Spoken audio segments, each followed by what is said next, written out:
আজকে সকালবেলা ঘুম থেকে উঠে ফ্রেশ হয়ে নিয়েছি। এর মধ্যে স্নান পুজো সব কমপ্লিট। আজকে যেহেতু রবিবার, তাই অন্যান্য জলখাবার না খেয়ে বাড়িতে আজকে অর্ডার করেছিলাম যেন আমাকে পাড়ার দোকান থেকে কচুরি এনে দেওয়া হয়। তো সেই মতোই আমার কচুরি চলে এসেছে। এখন গরম গরম কচুরিগুলো প্লেটে সাজিয়ে নিই, দিয়ে আয়েশ করে বসে বসে খাবো। বাড়িতে যেরকম ফুলকো ফুলকো গরম গরম কচুরি ভেজে দেয়, আবার দোকানের এই কচুরিগুলো আমার বেশ ভালো লাগে। তো এখানে কচুরির সঙ্গে দেয় হচ্ছে অল্প করে ঝাল ঝাল মিষ্টি মিষ্টি করে ছোলার ডাল। অদ্ভুত রকম টেস্ট হয়, ঝালও হয় আবার বেশ একটা মিষ্টি মিষ্টি ভাবও আছে। আর তার সঙ্গে অল্প পেঁয়াজ কুচি, ধনেপাতা কুচি। এই যে এটা হচ্ছে আমার আজকের রবিবারের ব্রেকফাস্ট। তো জলখাবার খেতে খেতে বারান্দায় দাঁড়িয়েছিলাম। আজকে একটু দেরিই হয়েছে। এর মধ্যে দেখি সকলে সেজে গুজে ঠাকুর দেখতে বেরিয়ে পড়েছে। আজকেও অনেকে সরস্বতী পুজো করছে। সেই মতোই কোনো স্কুলে বা কলেজে হয়তো পুজো আছে, কিংবা কোনো অফিসে। এ দেখুন, মেয়েরা দল বেঁধে হলুদ রঙের শাড়ি পরে যে যার মতো করে ঘুরতে বেরিয়েছে। সে সমস্তই বাইরে দাঁড়িয়ে দাঁড়িয়ে দেখছিলাম। আর ভেতরে এসে দেখি মা সজনে ফুল আনিয়েছে। আমার এত আনন্দ হয়েছে। আমি দারুণ রকমের পছন্দ করি এই সজনে ফুল খাওয়া। বক ফুল, সজনে ফুল, কুমড়ো ফুল এইগুলো ভীষণ ভালো লাগে। তবে এগুলো সেরকমভাবে যেহেতু বাংলায় পাওয়া যায় না, মানে একেবারেই পাওয়া যায় না, সেই জন্য রান্নার রেসিপি সেরকমভাবে শেখার আগ্রহ হয়নি। আজকে মা রান্না করছিল, সেগুলোই দেখলাম। রসুন, সর্ষে বাটা আর বেগুন দিয়ে আজকে সজনে ফুলটা করছে। আর এদিকে আরও একটা পছন্দের জিনিস করছে, সেটা হচ্ছে চিংড়ি মাছ আর মোচা দিয়ে বড়া ভাজা। অল্প একটু কুঁচো চিংড়ি ভাজা, মোচা আর আলু সেদ্ধ, তার সঙ্গে পেঁয়াজ কুচি, সামান্য গুঁড়ো মশলা, ধনেপাতা সমস্ত কিছু দিয়ে ভালো করে মাখিয়ে বড়ার মতো করে গোল গোল করে করে রাখবে। দিয়ে সেটাকেই যখন ভাত খাবো তার আগে বেসনের ব্যাটার করে গরম গরম ভেজে দেবে। এটাও আমার ভারী পছন্দের। আমরা নিজেরা হরেক রকম রান্না করি, কিন্তু মাদের হাতের এই সমস্ত খাবারগুলো সবসময় মিস করি।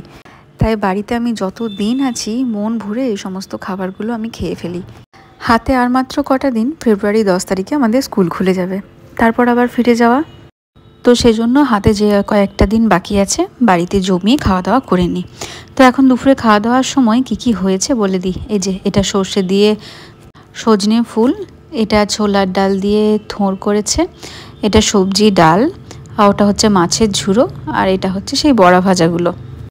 তো এই হচ্ছে আজকে আমার লাঞ্চ। ভালো করে খাওয়া দাওয়া করে নিই, তারপরে দুপুরবেলায় কি করছি সেটা আপনাদের সঙ্গে বরং একটু পরে শেয়ার করছি। খাওয়া হয়ে গেছে। কালকে যেহেতু সরস্বতী পুজো, আজকেও অনেকে পুজো করছে, তো বেশিরভাগ লোকজনদেরকে দেখলাম সেজে গুজে বেরিয়ে গেছে। তো সেজন্য সেই পারপাসে এখন বসেছি হচ্ছে একটু রূপচর্চা করতে। বাড়িতে একটু কয়েকটা ফেস প্যাক বানাবো, একটুখানি মুখে অ্যাপ্লাই করব। কারণ এখন এই পার্লারে গিয়ে ঘন্টার পর ঘন্টা বসে থাকার যে এনার্জি, যেটা আগে ছিল ছোটোবেলায়, এখন আর নেই। বাড়িতে নিজের মতো একটুখানি করে নেব। তাও এখন বাড়িতে আছি বলে, বাংলা থাকতে তো এটা ভাবাও যাবে না ওই ঠান্ডার মধ্যে মুখে ফেস প্যাক লাগিয়ে বসে থাকা। যাই হোক, কী কী রেডি করেছি সেটাই দেখায়। খুব বাড়িতে যে ক্রিমগুলো ইউজ করি সেটাই, ক্রিমগুলো না, একটাই ক্রিম ইউজ করব। আর ওই ঘরে থাকা কয়েকটা জিনিস দিয়ে বেসিক প্যাক, ব্যাস ওই দিয়েই সারবো। শুরু করা যাক। সবাই সাজছে, আমি বা কেন পিছিয়ে বসে থাকি, সেটা শুরু করি। তো এই হচ্ছে আমার আজকে রূপচর্চা সরঞ্জাম। এখানে একটু চালগুড়ি আর কফি আছে, আর পাশেরটাতে আছে অল্প করে বেসন, টক দই আর হলুদ। অলরেডি আমি ক্লিন করে চলে এসেছি। সামান্য চালের গুঁড়ো আর কফি যেটা আছে সেটাই একটুখানি সামান্য জল দিয়ে মেখে নেবো। তার আগে তো আমাকে এটা রেডি করে নিতে হবে। চলো, এটা রেডি হয়ে গেছে। আমি হাত অ্যাপ্লাই করেই লাগাবো। এটা স্ক্রাবার ইউজ করব। সামান্য চাল গুঁড়ো আর কফি আছে। এর থেকে ভালো স্ক্রাবার বোধহয় আর কিছু হয় না। প্রথমে মুখে করে নিয়ে তারপরে একটু হাতেও করবো। তো এটাকে দিয়ে মোটামুটি 2 মিনিট মুখটা ক্লিন করব, তারপরে ভালো করে জল দিয়ে ধুয়ে ফেলবো।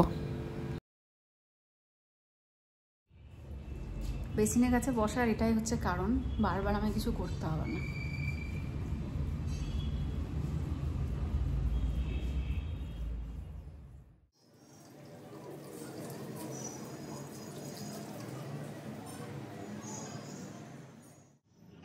তো তো এরপরে এই প্যাকটা রেডি করে নেব। অল্প দই, বেসন আর হলুদ আছে। ওকে, স্ক্রাব করা হয়ে গেছে। নাও সেকেন্ড এই প্যাকটা এবার অ্যাপ্লাই করব। চামচেরটা ওয়েস্ট করে লাভ না, এটাও লাগিয়ে নিই। হাতে করেই লাগাবো, বাট চামচটা লেগে আছে তো শুধু শুধু নষ্ট করব। এটা না ভীষণ ভালো ট্যান প্যাক। যাদের ট্যান হয় তারা সপ্তাহে 2-3 দিন ইউজ করলে খুব ভালো কাজ দেয়। আমি নিজেও বহুবার করেছি। তো আজকে রূপচর্চা করতে গিয়ে একটা জিনিস টের পেলাম, ভালো হতে গিয়ে যে বয়সকালে আমাকে দেখতে কেমন লাগবে। ফেসটা দেখাতে পারলাম না, হাতটা এরকম চামড়া জড়ে গেছে। তো ওটা হয়ে গেছে। ওটার পরে এই এখন নিম ফেস প্যাকটা লাগাবো। এই রাবাংলা থাকতে এটাই মাঝে মাঝে ইউজ করি, তাছাড়া আর কোনো রকম কিছু হয় না। এটা আমার 12 মাস 30 কাল, এটাই আমার পার্লার রাবাংলার। ওখানে এত ঠান্ডা, কিছু ইউজ করাই যায় না, আর ইচ্ছেও করে না। এতক্ষণ ছিল হলুদ রঙের মুখ, এবার বানিয়েছি সবুজ রঙের মুখ। নিজের আসল রূপটাই ভুলে যাবো এরপর। তো ফাইনালি সব হয়ে গেছে। লাস্ট খালি ময়েশ্চারাইজার লাগাবো, তাহলে হয়ে যাবে। মোটামুটি আমার সাজগোজ কমপ্লিট। তো এতক্ষণ আমার রূপচর্চা তো হলো, এবার একটু খাওয়া দাওয়া চর্চা করার পালা।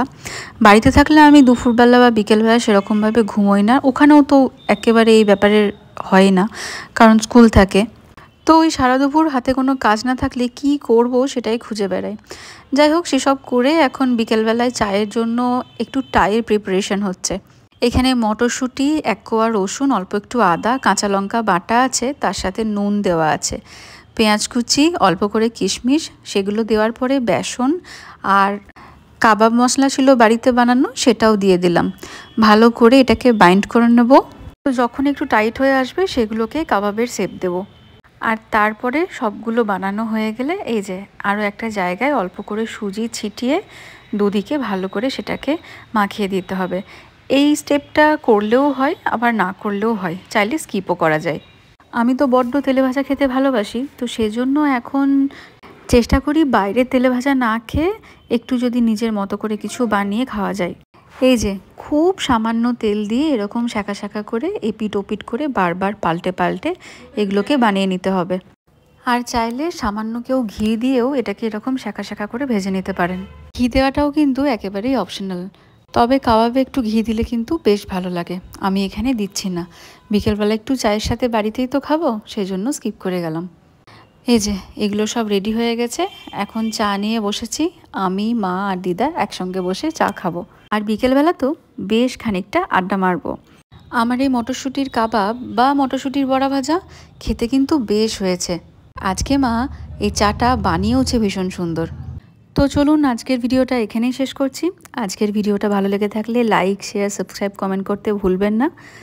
পরে আবার কোনো একটা ভিডিওতে আপনাদের সঙ্গে দেখা হবে, কথা হবে। ততক্ষণের জন্য সবাইকে টাটা।